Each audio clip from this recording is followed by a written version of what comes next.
Pwede po ba sa couch yung leather paint? Yes po, pwede po sa couch yung leather paint namin. Kung gusto mong i-repaint yung couch leather mo, ito yung gagamitin. Leather paint saka may water-based finisher. Pero kung namumuti na at namumutla na yung ano mo, o kaya faded na yung black niya, pwede mo rin itong gamitin, itong fade solution. Dito, papakita ko yung paano gamitin itong fade solution. Dito, nilagyan ko na siya ng tape, tapos dito, isprayan ko siya.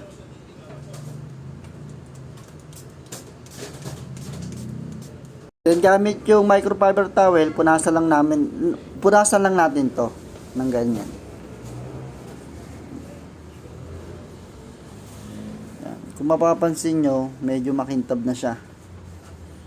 Unlike dito sa hindi nilagyan ng page solution. Dito tanggalin natin yung tape para makita natin yung diferensya ng walang page solution. Ayan. Bale ito yung may page solution, saka ito yung wala. Ayan. Bali, hindi po siya malagkit pag nilagyan ng page solution. Madulas lang siya ng konti.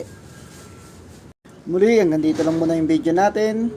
Pa-like and share na lang ng video. At kung may katanungan ka pa, just comment down below. Yun lang. Salamat!